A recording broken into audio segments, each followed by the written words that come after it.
ભાઈના લગ્ન આવ્યા છે.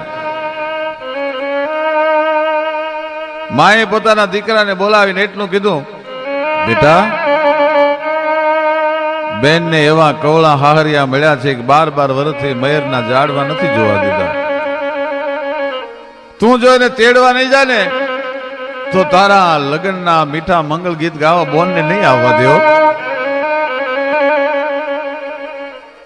ભાઈ, બહેન વગરના ચગાવીને તારા મંગલ ગીત કોણ ગાશે બાપ? તું જઈ અને બેન ને તેડી આવે. તારા બાપની ગેરહાજરી છે. એક દીકરો અને દીકરીને મૂકી અને બાપ ગુજરી ગયો છે.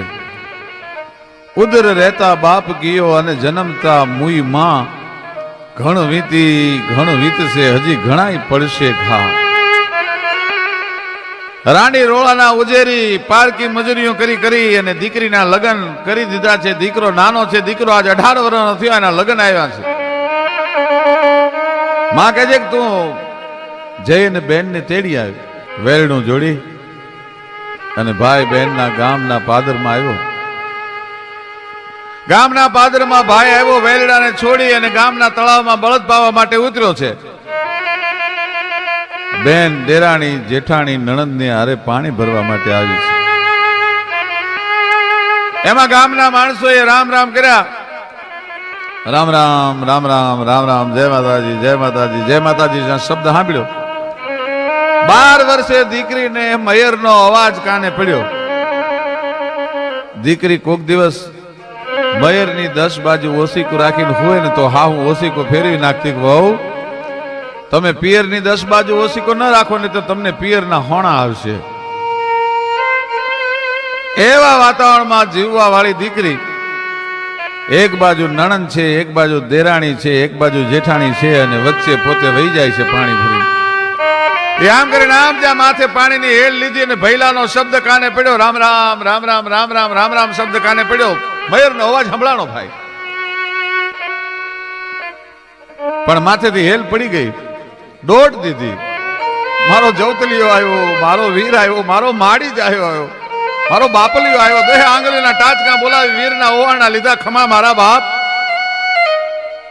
કેવડો મોટો થઈ ગયો નહીં? હું જયારે હારે આવી ત્યારે તું તો ઘોડિયામાં હિંચકતો હતો. બેન ગાંડી થઈ ગઈ. ભાઈ ને હારે વાતો કરે છે. નણંદે બાજુમાં આવી અને બાવડું પકડીને કીધું, ભાભી, અજાણ્યા માણસની હારે આમ વાતો કરતા તમને શરમ નથી આવતી? નણંદબા, એ અજાણ્યો નથી, મારો માડી જ આવ્યો છે. તમે 12 વર્ષથી પિયરમાં નથી ગયા. તમે જયારે હારે આવ્યા ત્યારે તમારો ભૈલો તો ઘોડિયામાં હિંચકતો હતો. ઓળખો કેમ કે આ તમારો ભાઈ છે? અને સાહેબ, લોક કવિની કલમ ચાલે છે કે ઓળખો ઓળખો માની આંખોને અણહાર અને મારા બાપુની એ બોલાશે વીરને ઓળખો. ઓળખો ઓળખો માની આંખોને અણહાર. માની આંખની અણહાર શું કામ? એટલા માટે લોકકવિની કલમની મજા ન્યા ઈ છે. ઝવેરચંદ મેઘાણી લખે છે, ઓળખો ઓળખો માની આંખોને અણહાર અને બાપુની બોલાશે વીરને ઓળખો. દીકરી જયારે 6 મહિનાની હોય અને માં પેટ ભરાવતી હોય, ધાવણના ઘૂંટડા ભરતી હોય ત્યારે ટગર ટગર ટગર ટગર માની સામે જોઈ રહેતી હોય. એ દીકરી માની આંખોને ધાવણના ઘૂંટડાની હારે પોતાના હૈયામાં ગળી ગઈ હોય. એટલે 12 વર્ષે નહીં પણ 52 વર્ષે મળે ને તોય માની આંખની અણહાર કોઈ દી દીકરી ન ભૂલી શકે. એટલે ઓળખો માની આંખોને અણહાર અને બાપુની બોલાશે વીરને ઓળખો. અને આજે પણ ઘણા કુટુંબમાં, ઘણા સમાજમાં એવી મર્યાદા હોય છે કે દીકરી સમજની થાય પછી બાપની સામે નજર કોરી ટીકીને બાપને કોઈ દી જોયો ન હોય એટલે બાપની અણહાર ભૂલી ગઈ હોય, પણ કાયમ બાપનો બોલવાનો અવાજ સાંભળ્યો હોય. એટલે મારા બાપ જેવો અવાજ છે એ મારો વીર જ હોય. મારી માં જેવી આંખો છે એટલે મારો ભાઈ જ હોય, બીજું કોઈ ન હોય. ઓળખો ઓળખો માની આંખોને અણહાર, બાપુની બોલા હે વીરને ઓળખો. વીર મારા બાપ, હાલો વેલનું જોડો. હાલો વીરા, તમે આજ દખણી બેન ને ઘેર ઉતારા એ દેશું રે ઊંચા ઓરડામાં દીકરીએ ભાઈને ઉતારો આપ્યો. સાસરિયાની રજા ન મળે. આજે પણ ઘણા સમાજમાં એવો નિયમ છે, ત્યાં સુધી પોતાની બેનને ભાઈ ન મળી શકે. સાસરામાં બેનને રજા મળી પોતાના ભૈલાને મળવાની, અને બેન મળવા માટે ગઈ. પણ બેનનો ચહેરો જોઈ ખાનદાન દીકરી કોઈ દી ફાહરાની ફરિયાદ ન કરે, પણ બેનનો ચહેરો જોયો ભાઈ સમજી ગયો. ભાઈ એમ કે છે કે બેન બાપા, 12 વર્ષથી તું મૈયરમાં નથી આવી, પિયર નથી આવી, સુખી તો છો ના? હવે બોલો બેની, કઈ સુખ દુઃખની વાત અમે ઘીરે રે એ જાઉં તો મારી પૂછશે. અમે હવે ઘીરે રે એ જાશું તો મારી પૂછશે. બેન સુખી તો છો ને? પાપણના પડદામાં અટવાણેલા આહુડાને બેન પી ગઈ. આહુડા પાડી નહીં હો. મારા વીરના લગન છે, આવા ટાણે મારે દુઃખના રોદણા રોઈ અને રોવાય નહીં. ભાઈએ પોતાના ગળાના હમદર્દ કીધા, બેન તું જો તો સાચી વાત ન કર તો તને મારા તારા વીરના ગળાના સોગન છે, મારા ગળાના સોગન છે. બોલ બેન શું તકલીફ છે? અને તે દિવસે બેન એમ કે છે કે વીર મારા દખ જોવા છે તારે? હા. તો કે રહી જાવ માડી જાયા તમે આજુની જો ને રાત, મારે રાતલડી એ પડી હે ને દુખડા ઉગશે.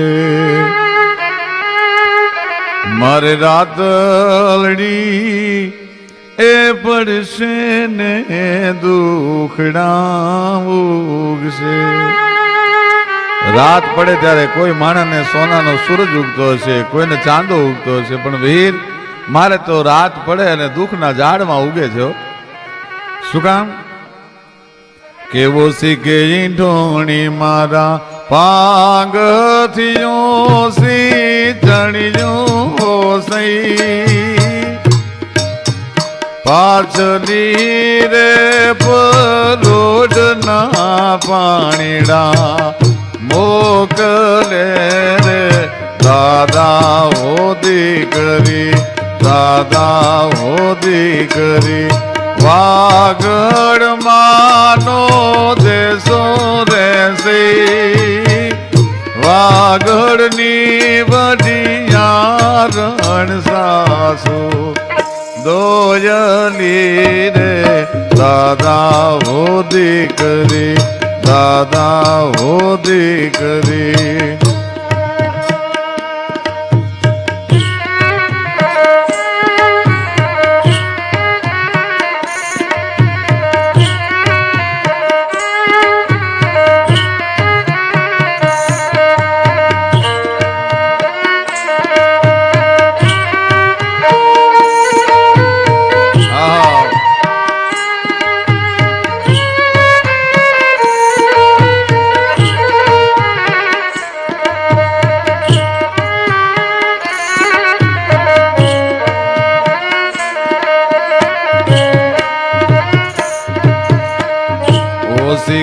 ઢોણે મારો પાંગત્યો સી ચણિયું રહેશે, આમીને ગોસરી જે મારા બેડલા રે દાદા હો દીકરે. વીર મારી ઢોણી છે એનું ઓસીકું કરીને હું હોઉં છું. અને મારા ખાટલાની પાંગત છે ને સવારે વેલી પરોડીએ છોડી નાખું છું ને એનું હિંચણીયું કરી લઉં છું અને હામી ઓહરીએ મારું બેડું છે અને એનાથી વધારે વાત કરું તો દિયે દળાવે મને રાતડીએ કંતાવે હોસઈ પાછલી રે પરોડના પાણીડા મોકલે રે દાદા હોદી કરી દાદા હોદી કરી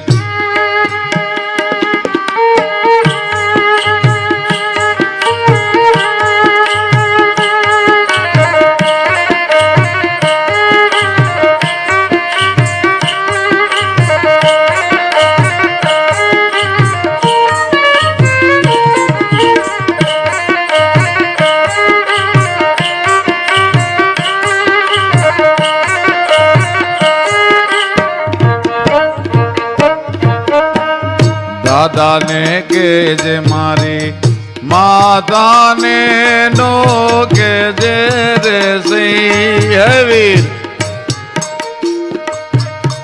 માને આ વાત ન કરતો મારી માં મારા દુઃખની વાત નહીં સહન કરી શકે દાદાને કેજે મારી માતાને નો કેજે રે સઈ માતા છે માયાલુ ગાઉડા જેર સે રે દાદા હોદી કરી દાદા હોદી કરી વાગડ માનો દેશો દેસી વાગડની વઢિયા રણ સાસુ દોયલી રે દાદા હોદી કરી દાદા હોદી કરી ઘણા માણસો એવો પ્રશ્ન કરે છે કે આ વાગડ એટલે વાગડ નામનો પ્રાંત છે પ્રદેશ છે ઈ ના પણ પિયરના વાવડાને જે દીકરી પોતાના હારાના ઓરડામાં હૂતી હોય ત્યાં પિયરના 10ના વાવડાને પણ પ્રવેશવાની મનાઈ હોય જ્યાં વાની ગઢ બંધાઈ જાય એવા વાગડમાં ન દેશો વાગડની વઢિયારણ સાસુ દોયલી બેન પોતાના વેદનાની વાત એના વીરને કરે પણ ઘરનો સીઆઈડી કહેવાય એવી નણંદ બારણાની આડે ઊભી ઊભી આ વાત સાંભળે છે કે પછવાડે ઊભી નણંદલ સાંભળે રે લોલ નાની વહુ કરે છે આપણા ઘરની વાત જો હોવે ભગોયા મોટા ખોરડા રે લોલ પછવાડે જો ભી નણદલ સાંભળે રે લોલ નાની બહુ કરે છે આપણા ઘરની વાત જો હોવે ભગોયા મોટા ખોરડા રે લોલ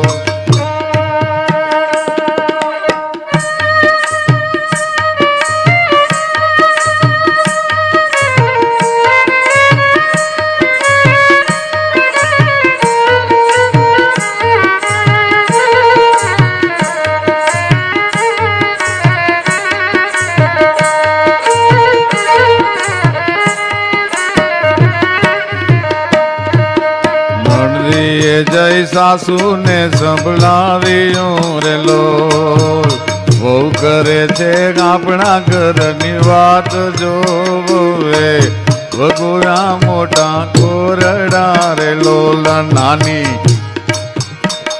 એ નાની બહુ કરે છે આપણા ઘરની વાત જોવે ભગોયા મોટા ખોરડા રે લોલ સાસુએ જય સસરાને સંભળાવ્યું રે લોલ નાની બહુ કરે છે આપણા ઘરની વાત જોવે ભગોયા મોટા ખોરડા રે લોલ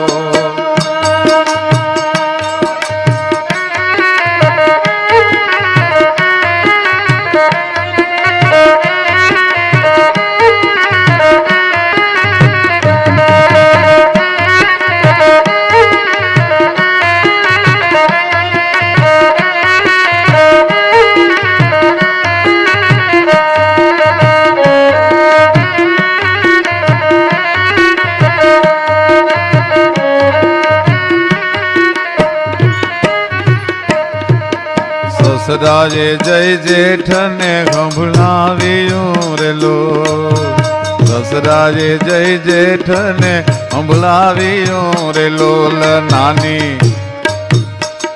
એ નાની વહુ કરે છે આપણા ઘરની વાત જો ગાવે વગોયા મોટા ખોરડા રે લોલ જેઠે જઈને પરિણાને ખંભળાવ્યું રે લોલ તારી તારી વહુ કરે છે આપણા ઘરની વાત જોવે વગોયા મોટા ખોરડા રે લોલ વોવે વગોયા મોટા ખોરડા રે લોલ નણદીએ જઈ સાસુ ને સાસુએ જઈ સસરા ને સસરાએ જઈ જેઠ ને જેઠે જઈ પરિણાને સંભળાવ્યું. ઘણા માણસો એમ કે છે કે ભાઈએ 100 રૂપિયાની નોટ પકડે ને એમ કઈ કેમ ન કહી દીધું ગાંડી આ વાતને કોઈને કરાય નહીં, વાત કોઈને કરતી નહીં. તો એ ઘટના ત્યાં દબાઈ જાય અને સમાજને લોકકવિએ જે રાહ ચીંધવો છે, જે ઉપદેશ આપવો છે, જે દીકરીઓ પર અત્યાચાર થાય છે એના ઘરે ઘરે ગીતોને ગુંજતા કરી અને અત્યાચાર અટકે એ માટેનો જે સંદેશો મોકલાવવો છે ત્યાં દટાઈ જાય. અને પરિણે જય તેજી ઘોડો છોડ્યો રેલો એને જયું ભાડ્યો ગાંધીડાને હાટ જોવે વગુયા મોટા ખોરડા રે લોલ. અક્ષર અફીણ તોડાયો અને પાસેર હોમલખાર તોડાયો. મરવા માટે અફીણની એક કટકી બસ થઈ પડે, પાસેર હોમલખાર ન જોયું જરૂર પડે, અક્ષર અફીણની જરૂર ન પડે. પુરુષ બાજુમાં ઝેર ઘૂંટે છે, સ્ત્રી આવીને એટલું પૂછે છે શું કરો છો આ? તો કે ઝેર ઘૂંટું છું. ઝેર પાવી પડે એટલી બધી હું તમને વહમી લાગી, એટલી બધી હું તમને અકારી લાગી? મને નહીં કટમને. કુટુંબનો કંકાસ બેમાંથી એક જણાનો ભોગ માગે છે ગોરાંધે. કાં તમે પી જાઓ અને કાં હું પી જાઉં. અને આ દેશની દીકરી સંસ્કારનો કરિયાવર લઈને બાપના ઓરડામાંથી હારે ગઈ હતી. એણે એના પિયુને એટલું કીધું કે લાવો એ ઝેર હું પી જાઉં, કારણ કે જગતને દીકરા દેવા માટે હું આવી છું, કોઈનો દીકરો લઈ લેવાનો મને અધિકાર નથી. અને હસતા મોઢે પી ગઈ ભાઈ. તો એના ધણીને શરાપ ન દીધો, પણ શું બોલી કે ઘટક દઈ એ ગોરાંદે પ્યાલો પી ગયા રે લોલ. ઘટક શબ્દને આ લોક કવિએ શું કામ વાપર્યો? એને એમ થયું મારા ધણીને, મારા પિયુને, મારા કંથને વાત કરું કે મારા ભૈલાના લગ્ન આવ્યા છે, મને તેડવા માટે આવ્યો છે. પણ જો હું એમ કહીશ ને કે મારા ભાઈના લગ્ન છે તો મારો ધણી મને ઝેર નહીં પીવા દે, અને એના હાથે મોઢા સુધી આવેલો ઝેરનો કટોરો હવે શું કામ પાછો ઠેલવો? એટલે વીરના લગ્નની વાત એ ઝેરના ઘૂંટડાની હારે ઘટક દઈને ગળાની માલપા ઉતારી ગઈ ભાઈ. ઘટક દઈ એ ગોરાંદે પ્યાલો પી ગયા રેલો. અને એને ઘર ચોળાની પછી લાંબી તાણી હોડજો. હવે તમે જુગ જુગ એ જીવોને મારા સાજબા રેલો. અગ્નિદા દઈને ઘરે આવ્યા અને પોતાની માને એટલું જુવાન કે છે, એને બાળી જાળીને ઘીરે ગાવ્યા રેલો. હવે માડી તારા આ મહેલમાં થઈ મોકલાણ જો, પણ ખવનો ઓશિયાળો માડી હવે હું રિયો રેલો.